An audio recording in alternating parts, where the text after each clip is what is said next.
Bonjour tout le monde. Euh, Bienvenue dans l'épisode numéro 1 du podcast Toujours là.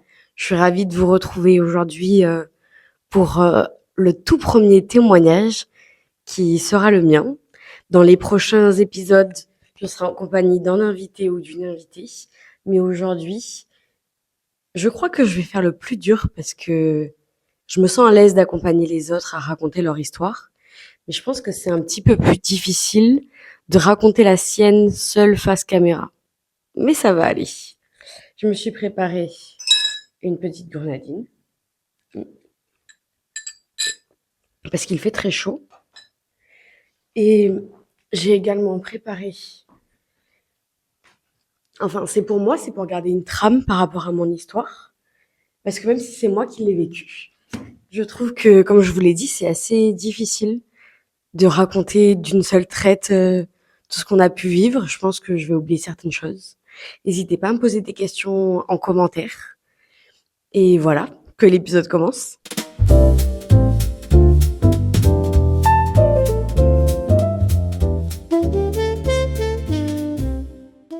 J'espère aussi que le décor vous plaît, que c'est chaleureux et cocooning. Ça va vous donner envie de venir témoigner à côté de moi sur ces fauteuils bien confortables. J'ai ma tablette avec moi parce que je me suis préparé une petite trame pour éviter de sauter des étapes par rapport à ce que j'ai vécu. Aujourd'hui, j'ai créé ce podcast pour donner un élan d'espoir aux gens qui le vivent aujourd'hui, pour que ceux qui le vivent se sentent potentiellement moins seuls, que d'autres se reconnaissent, s'identifient, pour mettre la lumière sur ces gens qui ont combattu la maladie. Je vais commencer par mon histoire, comme je vous l'ai expliqué. La prochaine fois, j'aurai quelqu'un assis à côté de moi pour raconter son histoire. Mais aujourd'hui, je crois que ma mission est un petit peu plus compliquée que ce que j'avais espéré. C'est pas si facile de parler toute seule face caméra et de regarder un téléphone quand on ne l'a jamais encore fait. Mais je vais me lancer. Je me présente, je m'appelle Elisa, j'ai 23 ans et à l'âge de 7 ans, j'ai eu un lymphome de Burkitt, un cancer des globules blancs. Je suis rentrée en stade 4 à l'hôpital avec 90% de cellules cancéreuses dans mon corps. Et il y a eu un petit miracle et je suis toujours en vie. Mais je vais d'abord, avant de vous raconter mon histoire, vous expliquer pourquoi j'ai décidé de créer ce podcast. Quand j'étais hospitalisée, j'avais un rêve de petite fille, c'était de partir vivre à New York un jour. Et j'ai finalement réalisé ce rêve l'année dernière en partant faire jeune fille au père aux États-Unis. Et je pense que inconsciemment, il y a quelque chose de ce que j'ai vécu à l'hôpital qui m'a rattrapée le jour où j'ai commencé à habiter là-bas. Parce que j'avais jamais eu de symptômes de stress post-traumatique et il a fallu que ça se déclenche 15 ans après, pile au moment où je décide de vivre ce rêve de petite fille finalement. Et donc j'ai mon stress post-traumatique qui m'a rattrapée. J'étais incapable de parler de ce que j'avais vécu sans m'effondrer, mais m'effondrer, vous voyez, avec la mort, tout ça. Et, et je me suis dit, il faut faire quelque chose, c'est pas possible. Et de là, je me suis mise à écrire. J'ai écrit 400 pages de tout ce que j'ai vécu à l'hôpital, parce qu'il faut savoir que je suis restée presque un an à l'hôpital. Et de là, du coup, m'est venue l'idée aussi de créer mon association qui s'appelle l'association Human Core, qui accompagne des enfants atteints de cancer à l'hôpital et leurs parents pour qu'ils essaient de mieux comprendre la maladie et les accompagner émotionnellement et psychologiquement. Et à la suite de tout ce que j'ai écrit, je me suis dit pourquoi je ne lancerais pas mon podcast pour laisser la parole à des gens qui le vivent aujourd'hui ou qui l'ont vécu déjà et qui en sont guéris, pour laisser des témoignages inscrits parce que ça n'existe quasiment pas sur les réseaux sociaux ou sur YouTube. Il n'y a que des grandes chaînes qui, de temps en temps, vont interviewer une personne par-ci, une personne par-là. Mais une chaîne dédiée à ça, je crois que ça n'existe pas encore et c'est pour ça que j'avais envie de la créer. Pour laisser ces messages d'espoir à ceux qui le vivent aujourd'hui et qui puissent potentiellement s'identifier dans une des histoires qui va être dite sur ce plateau. Voilà. Donc, je vais commencer maintenant à raconter mon histoire. J'avais 7 ans et j'ai eu une varicelle et du jour au lendemain, j'ai en fait, je dis varicelle parce que personnellement, je pense qu'il y a un lien entre ma varicelle et le cancer que j'ai eu, mais ça n'a jamais été prouvé, donc je vais pas commencer à m'avancer. Mais du coup, j'ai eu ma varicelle et par la suite, j'ai des symptômes au niveau du menton et de la mâchoire qui ont commencé à se développer. Je me grattais, à 100 à ne plus pouvoir m'arrêter. Je hurlais la nuit, je réveillais mes parents de douleur. Le seul moyen, en fait, de m'apaiser, c'était de plonger le menton sous l'eau froide, l'eau gelée, en fait, qui presque m'anesthésiait à cet endroit-là et je me mettais vraiment, à 100. C'est-à-dire que j'avais envie de m'arracher le menton et je hurlais, je pleurais et mes parents ont bien vu qu'il y avait quelque chose qui allait pas. Heureusement qu'ils étaient là. Il y avait la fatigue qui allait avec. Hem, il y avait aussi la perte de poids. Je commençais à perdre énormément de poids et donc mes parents se sont alarmés, ce qui est normal. Ils étaient ils étaient désemparés les pauvres, surtout qu'à l'époque, j'avais une petite sœur, qui avait à peu près 2 ans et ma maman était enceinte, d'à peu près 5 mois de ma troisième sœur, donc c'était pas facile et je pense qu'on a fait peut-être, une dizaine de médecins avant qu'il y ait un médecin qui se prononce pour dire ce que j'avais. Il y a des médecins qui pensaient que c'était un zona, d'autres, complètement perdus et d'autres qui pensaient que c'était dans ma tête, qu'il fallait peut-être que je consulte un psychiatre et un jour, il a fallu que mon père, il menace un médecin, je crois que c'était un dentiste, qui avait regardé mes dents, qui avait dit: «Mais c'est rien, enfin moi je vois rien». Mon père, il l'avait attrapé par le callback, il lui avait dit: «Écoutez, en fait, si vous trouvez pas ce que ma fille a, je pense que vous allez sortir de ce bureau amoché, quoi». Le dentiste a bien fait son travail parce que il a de suite appelé le CHU à Bordeaux qui nous ont pris en charge, mais à une vitesse fulgurante et en fait, on a fait des examens et il s'avère que j'étais atteinte d'un lymphome de Burkitt de stade 4. Pendant qu'on était aux urgences, il y a ma maman qui nous a rejoints. Donc, après, quand on a fait les examens et tout ça, eux, ils savaient ce que j'avais. Donc, en fait, ils m'ont monté à l'étage où les enfants atteints de cancer sont hospitalisés, qui est l'étage du 6e D au CHU à Bordeaux. Je me rappellerai toujours de ce moment. Moi, j'étais dans ma chambre, allongée sur mon lit avec mon doudou sous la tête. Et le médecin qui vient chercher mes parents pour leur dire, écoutez, il faut que je vous parle. Parce que mes parents n'avaient pas compris. En en montant au 6e D, il s'était dit: «Pourquoi on monte en fait? Qu'est-ce qui se passe?» Après bien sûr, il y a des panneaux qui indiquent donc ils s'étaient fait un petit peu leur idée, mais malgré tout, on se dit toujours: «Mais non, c'est pas possible, c'est une erreur» et le médecin était venu chercher mes parents. Ils étaient partis dans le couloir plus loin et moi je les voyais avec la porte un petit peu entrouverte et j'ai pas de suite compris ce qui se passait, mais je savais que c'était grave parce que j'ai vu mes parents s'effondrer.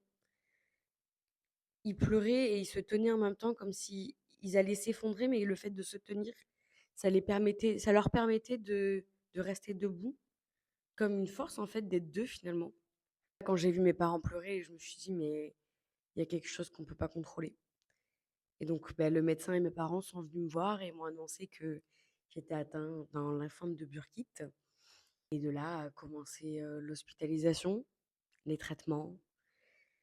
Par rapport aux traitements, j'ai perdu mes cheveux.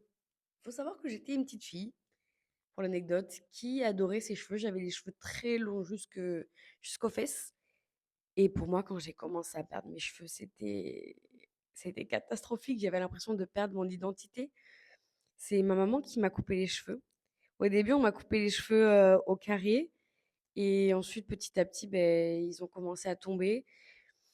Moi, j'avais une habitude, c'est que j'avais 2 doudous, un plus gros que l'autre. Le plus gros, je le mettais sous ma tête. Pendant la nuit, pendant que j'étais allongée, je perdais des cheveux et le matin, quand je me réveillais, mon doudou, il avait plein de cheveux dessus et je me disais qu'en fait, c'est lui qui les récupérait. Un petit peu comme la petite souris, vous savez, qui récupère les dents, mais là, j'étais contente que ce soit mon doudou qui récupère mes cheveux. Voilà. Mais c'est sûr qu'à l'âge de 7 ans, on ne sait pas vraiment ce qu'est le cancer. On se pose des questions, on pose des questions, on nous répond, comme si on était adulte, enfin, on nous explique presque comme si on était adulte, mais à 7 ans, à vrai dire, on sait pas ce que c'est et c'est pour ça que dans l'association que j'ai créée, j'ai décidé couper en plusieurs tranches d'âge l'explication de ce qu'est le cancer, parce qu'à l'âge de 6 ans, on ne comprend pas pareil qu'à l'âge de 13 ans, par exemple. Donc, c'est sûr que moi, si aujourd'hui j'avais à l'expliquer, j'expliquerais que notre corps, c'est comme un château et qu'à l'intérieur, il y a des petits soldats. Ces petits soldats, ce sont nos cellules. Et un jour, il y a un petit monstre qui vient dans ton château, qui vient tout détruire avec ses petits marteaux. Et tes petits soldats, ils résistent, ils se battent pour combattre ton petit monstre, sauf que des fois, c'est pas suffisant. Donc, on appelle des super-héros qu'on peut retrouver comme la chimiothérapie, la radiothérapie, les médicaments. Et ils passent par la porte magique du château qui est le port à 4, le cathéter. C'est comme ça que je l'aurais expliqué aux enfants dans les journaux explicatifs de ce qu'est le cancer. Bien sûr, relu par des médecins et tout ça, je ne travaille pas toute seule. Mais sinon, après, ouais, je suis restée à peu près 10 mois lors de mon hospitalisation. Je suis rentrée 2 semaines après mon anniversaire en décembre 2009. Même pas, je dis des bêtises, je suis née le 11 décembre et je suis rentrée le 15 décembre 2009 à l'hôpital. Et en fait, mes journées, elles étaient rythmées avec le matin, de temps en temps, hein. J'avais la prof qui venait me faire cours dans la chambre. Pas au début, mais après. Je faisais semblant de dormir. C'est pas bien, mais voilà. J'ai quand même eu mon année. Et après, c'était rythmé. On se levait très tôt. Fallait faire les soins. Fallait nettoyer la chambre. Euh, de temps en temps, il y avait des petites activités. Après, j'avais la chance d'avoir des parents qui étaient extrêmement présents avec moi à l'hôpital. Des grands-parents aussi extrêmement présents. Extrêmement présents. Ah, mon papa travaillait la journée, mais il me rejoignait le soir parce que c'est lui qui dormait à l'hôpital avec moi. Et sinon, j'avais ma maman la journée, mes grands-mères. Au début, j'avais de la visite, puis il y a eu l'aplasie. Donc là, c'est pas possible d'avoir de la visite. Pour ceux qui savent pas, l'aplasie, en fait, on est confiné entre guillemets dans notre chambre. Et si on doit avoir un contact avec quelqu'un d'autre, pour ne pas avoir de microbes ou quoi que ce soit, les gens doivent mettre une charlotte, un masque, une blouse, je crois, c'est comme une charlotte, mais pour les chaussures, je sais plus comment ça s'appelle. Après, c'est vrai qu'au début, ce qui m'a le plus marqué, c'est le fait que j'étais extrêmement fatiguée. J'avais des cernes, mais au milieu du visage. C'était pas très joli à voir. J'avais perdu beaucoup de poids aussi, ça, c'était pas très joli à voir. Je vomissais beaucoup, beaucoup à cause de la première chimio. Et on me faisait également des ponctions lombaires. Ça, je crois que c'est un des souvenirs qui m'a le plus marqué. Ça faisait mal, mais d'un autre côté, il y avait quelque chose d'assez drôle. Parce que quand on me mettait le masque à gaz, pour somnoler, pour être un peu dans les vapes, la seule chose que je voyais, c'était des éléphants roses qui faisaient de la balançoire. Donc, si quelqu'un regarde cette vidéo et a déjà vécu ça, a déjà vu des éléphants roses qui font de la balançoire, écrivez-le moi en commentaire. Franchement, j'aimerais bien savoir si je suis la seule à avoir des hallucinations ou pas. Bien sûr qu'il y a eu des moments où j'avais peur, où j'avais envie de tout abandonner. Il y a même une fois où j'ai voulu me débrancher. J'avais envie de tout arracher. Je disais que je voulais que tout s'arrête. Mais en fait, finalement, on reste fort parce que il y a des gens qui nous disent: «Punaise, mais t'as été fort d'avoir vécu ça, tout ça». Mais en fait, la force, elle vient au fur et à mesure parce qu'on a envie de rester en vie, on a envie de se battre pour nos proches, pour notre famille, pour nous-mêmes. On garde espoir de voir les gens autour de nous qui nous disent: «Tu vas y arriver». En fait, cette force, je pense qu'elle est plus collective que seule parce que, en tout cas, personnellement, je pense que cette force, elle a été collective plutôt que moi seule. Les gens autour qui m'ont donné de la force m'a permis d'en avoir plus. Après, forcément que je pouvais pas toujours montrer ce que je ressentais. Il y avait des fois où j'essayais de rester forte pour mes parents, pour ma famille, pour leur montrer que ça va aller et qu'on va s'en sortir finalement, parce que même si c'est moi qui étais malade, on était ensemble dans cette galère, donc c'est on va s'en sortir. Et bien sûr que j'avais peur en tant qu'enfant de 7 ans, mais en fait, on n'a pas le choix que de se lever et essayer de guérir. Et les médecins nous disent: «Bon, ben, on va refaire une chimio» et ben OK. Et puis nous, on comprend pas tout en plus. C'est les parents qui gèrent les papiers et cetera. Je sais que ça a aussi beaucoup affecté mon entourage et qui ont essayé de venir me voir plusieurs fois. Mais ça a été compliqué parce que j'avais pas trop le droit aux visites. Donc on faisait beaucoup de FaceTime. Donc malgré tout, même si c'est pas une présence qui est physique, une présence morale, c'est vachement important aussi, je pense. Je vais prendre mon livre parce que du coup, quand j'étais aux États-Unis, quand j'ai fait ma thérapie et que j'ai écrit sur ce que j'avais vécu, j'ai écrit 400 pages de tout ce que j'ai vécu pendant cette hospitalisation et que j'ai fait relire à une dame qui a travaillé pour un éditeur. Elle m'a donné des conseils pour améliorer mon récit par des formules de phrases ou alors des fautes d'orthographe à corriger. Enfin bref, elle m'a donné plein de conseils. Après, quand on parle du début de ma chimiothérapie, c'est vrai que ça m'avait vachement marqué. Mais quand j'ai vu arriver l'infirmière avec toutes les poches jaunes, pâles de chimio, j'étais là, on va m'injecter ça à l'intérieur de mon corps. C'est quoi ce délire? Et je savais pas que ça allait me faire autant souffrir parce que j'ai perdu l'appétit, j'ai perdu mes cheveux lors de la chimio. J'ai également eu des aftes dans la bouche. Et voilà, mais je crois que c'est déjà pas mal. J'ai perdu mes sourcils, j'ai perdu des dents aussi. J'ai quelques dents qui sont tombées. Ça avait fragilisé ma dentition. Et par contre, la première fois que j'ai vu ma chimio, je me suis dit, mais bon, ok, ça ressemble à rien, mais ça va me sauver en fait. C'est ça, là, ce truc jaune pâle qui va sauver mon corps et qui va faire que je vais être encore en vie demain. Ça tient dans une poche en plastique. Enfin, je trouve ça fou. La première fois qu'on m'a mis la chimio, bah, j'ai vomi encore et encore, c'était interminable. J'avais un goût chimique dans la bouche qui était infect. Je sais pas si vous, ça vous l'a fait aussi. Hem, C'était un goût un peu comme, le plastique brûlé. Bon, c'est la sensation que j'avais en tout cas. Et même, au début, enfin, quand tu vis chez toi à la maison, tu as les bruits du quotidien, mais après tes bruits à toi du quotidien quand tu es hospitalisé, bah, au début, ils sont durs à assimiler. Et il y a pas qu'ils t'énervent. Le goutte à goutte là de la perfusion, ça c'était infernal aussi pour s'endormir, c'était horrible. Je pense que ma plus belle anecdote, c'est pas longtemps après mon hospitalisation. En fait, avec ma cousine, depuis qu'on est toute petite, Noël, c'est une vraie tradition. Enfin, c'est quelque chose qu'on n'a jamais fait l'une sans l'autre parce qu'on est nés à un mois d'écart et on a grandi un petit peu comme des jumelles. Et là, c'était la première année où on allait fêter Noël, l'une loin de l'autre.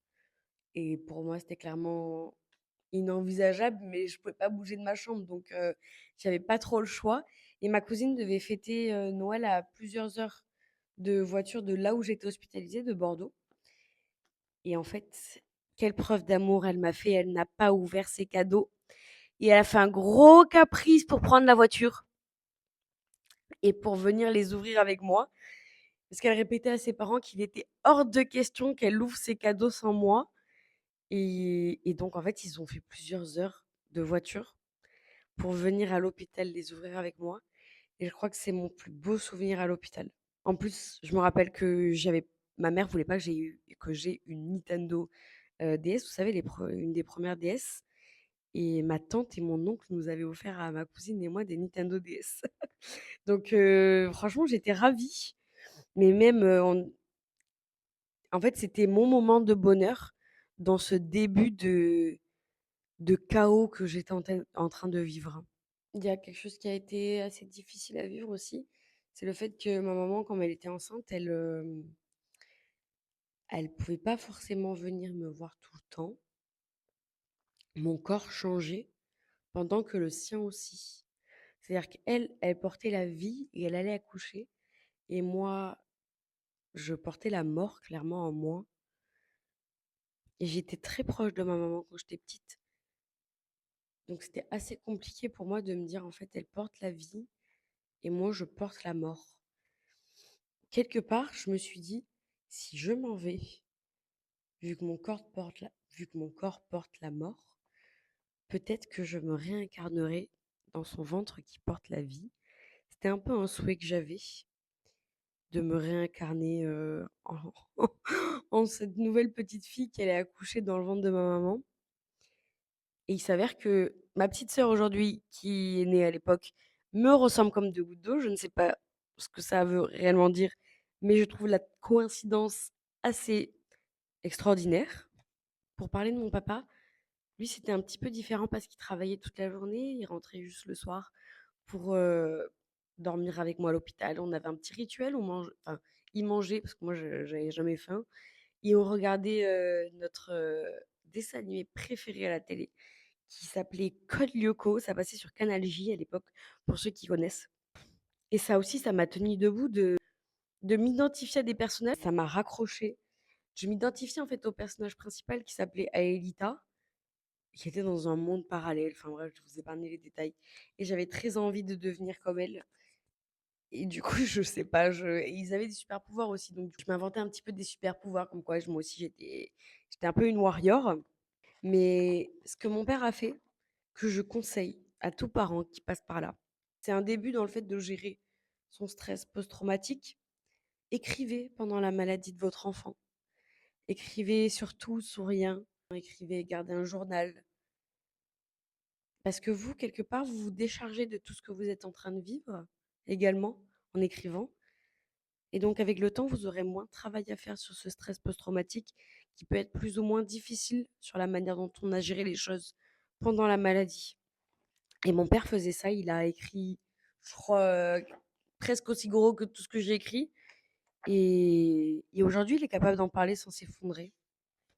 Après, à l'hôpital, j'étais pas seule non plus. J'étais avec plein d'enfants, je m'étais fait plein d'amis. Pardon. Il y avait Léo, il avait presque mon âge. Il tapait dans les murs pour dire bonjour quand il savait que j'étais réveillée parce que c'était la chambre derrière la mienne. Il aimait les jeux vidéo et les blagues nulles. On avait aussi Inaya. Elle était bien plus grande que moi et elle m'écrivait des lettres qu'elle faisait passer par les soignants, où elle me racontait sa vie avec ses copines avant, etc. Parfois, elle me donnait aussi des conseils pour supporter les nausées. Ça, c'était plutôt cool. Il y avait Tom aussi qui parlait pas beaucoup, mais qui me laissait des petits papiers sur mes plateaux pour me dire que un jour j'allais y arriver.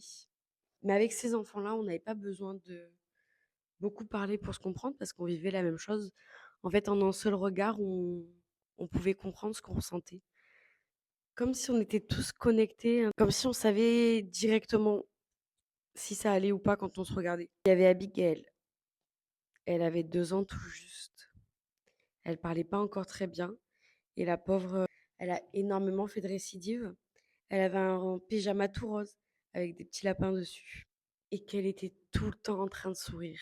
Je pense que ça a été une des plus grandes forces pour moi de voir cette petite fille de 2 ans avoir une force que je ne pensais jamais pouvoir avoir.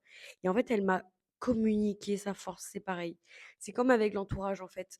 Quand on est entouré d'enfants qui te poussent vers le haut dans ce que tu es en train de vivre, en fait, tu t'auto-pousses encore plus vers le haut.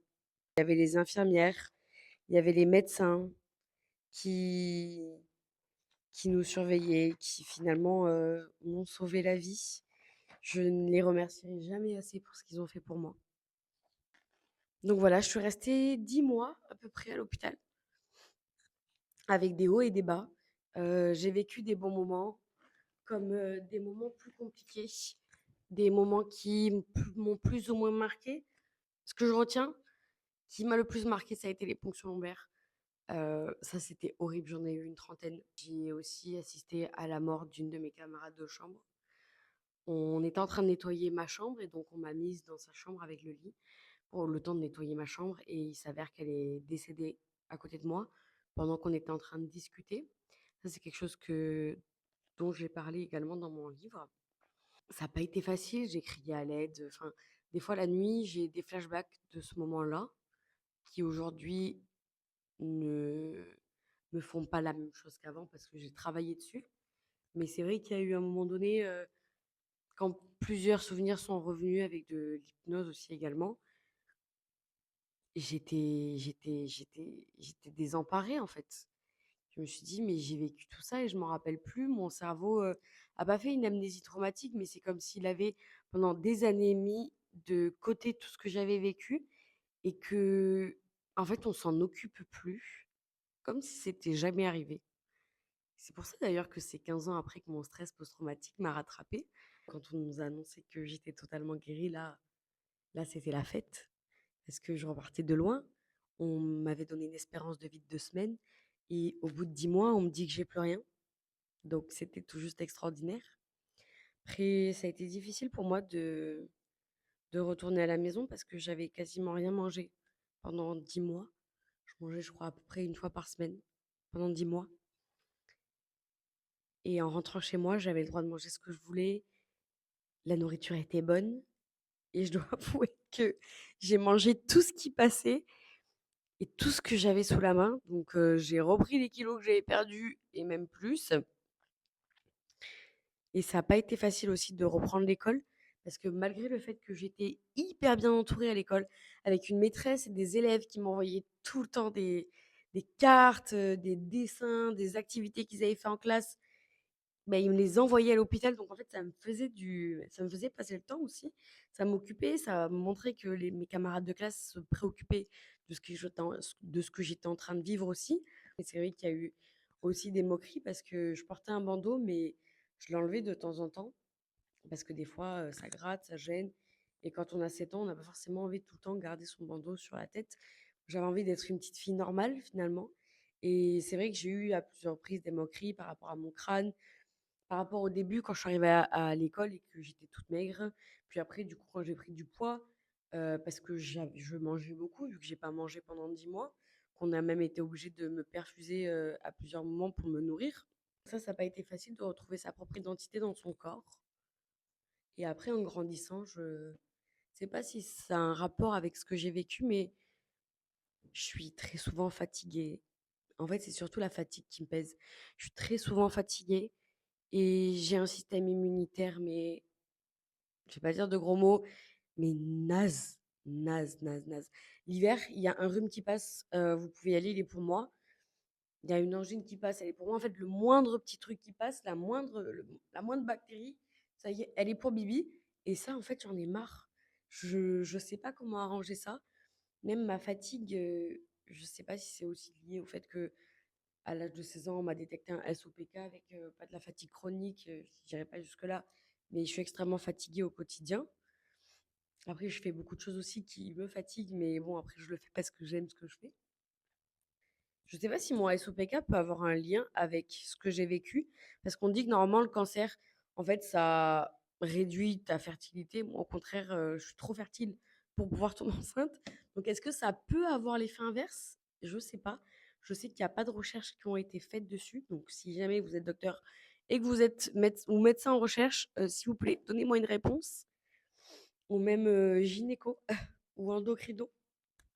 Je pense que la personne que je suis aujourd'hui n'aurait pas été la même si j'avais pas vécu ce que j'ai vécu. Et clairement, aujourd'hui, je suis quelqu'un. Après, je pense que c'était ma personnalité aussi quand j'étais enfant, mais je pense qu'elle s'est accentuée grâce ou à cause de ce que j'ai vécu. C'est, c'est One Life en fait. J'arrive pas à dire non, j'ai tout le temps envie d'être à droite, à gauche, de faire ci, de faire ça. J'ai peur que la vie me rattrape et qu'un jour, il se passe quoi que ce soit et que parce qu'en fait, même marcher dans la rue et se faire percuter, ça va très vite. Donc j'ai envie de rien regretter dans la vie. Je fais ce que j'aime, ce que j'ai envie et même si des fois c'est pas bien, je vais en soirée, je bois un coup, je m'amuse sans essayer d'être trop dans l'excès non plus. Après, j'aime tout ce qui est à sensation. Je dirais pas que j'aime frôler la mort, mais j'aime cette sensation où t'es pas maître de ce que tu es en train de faire et tu peux potentiellement enfin, il y a des risques d'y laisser la vie et je pense que ça aussi, c'est dû au fait que j'ai failli mourir. En fait, ce que j'ai vécu, je pense que ça en fait clairement ma force aujourd'hui et j'aimerais dire à tous ceux qui le vivent aujourd'hui que n'ayez pas peur de qui vous allez devenir et de ce que vous êtes en train de vivre parce que vous allez être la meilleure version de vous-même après ça. Ou en tout cas, vous allez essayer d'être la meilleure version de vous-même parce que vous aurez frôlé la mort et vous savez que la vie, elle est importante et qu'on n'en a qu'une et que, en fait, si on n'est pas la meilleure version de nous-mêmes, à quoi ça sert finalement? Et même en soi, quand on nous donne un diagnostic, rien n'est jamais vraiment joué tant qu'il y a une main qui est tendue vers la vôtre, tant qu'il y a un regard qui vous aime, tant qu'il y a un battement de cœur qui bat pour vous, il y a de l'espoir. Même dans l'ombre, il y a de la lumière. Derrière les nuages, il y a le soleil, comme on dit. Parfois, c'est dans les histoires les plus tristes que naissent les plus grandes forces sur cette terre. J'aimerais dire aussi aux gens qui le vivent aujourd'hui que le courage, c'est pas de ne jamais tomber, c'est de se relever, même quand on croit qu'on ne pourra plus jamais le faire. Alors, pour ceux qui connaissent quelqu'un de malade autour de vous, aimez-le encore plus fort. Croyez pour Dieu quand lui ne peut plus. Et souvenez-vous toujours que l'espoir, c'est ce qui guérit les silences. Je pense vraiment que garder espoir, ça donne un courage de dingue. En fait, si on n'y croit pas et qu'on n'a pas espoir, forcément que on s'apitoie sur notre sort et nos cellules, elles le sentent à l'intérieur. Notre corps le sent. Si on se bat et qu'on a de l'espoir, on a plus de chances de s'en sortir. Mais je vous jure qu'après la maladie, vous vous sentirez au début, non, parce que le retour à la réalité est compliqué. Mais un jour, vous vous sentirez plus vivante que jamais, même plus qu'avant votre maladie. Parce qu'en fait, ce carnet que je pensais refermer à la fin de ma maladie, en fait, c'est juste le début de mon histoire et de tout le chemin que je parcours après. Parce que la maladie, finalement, elle s'arrête quand on nous dit que c'est terminé, qu'on est soigné. Mais il y a tout ce qui va derrière. Donc, comme je vous disais, la fatigue. Pour certains, c'est d'autres effets qui sont plus ou moins compliqués à gérer. Mais faites de ce que vous avez vécu une force et transformez-le en savoir pour aider les autres aussi. Voilà, j'espère que vous avez apprécié ce premier podcast. Si vous avez des questions par rapport à ce que j'ai vécu, n'hésitez pas à les mettre en commentaire. Peut-être que j'ai oublié des choses plus ou moins importantes. C'est vrai que parler face caméra, c'est pas facile. Je suis toujours en train de regarder autre part que face à la caméra. Je ne sais pas si ça se verra. La semaine prochaine, je reçois la première invitée qui sera assise à côté de moi pour le tout premier podcast où je serai accompagnée. Et j'espère que vous serez au rendez-vous pour écouter son histoire. Je vous dis à bientôt. Passez une bonne soirée et merci de m'avoir écouté. On se retrouve la semaine prochaine dans le podcast toujours là pour l'épisode numéro 2.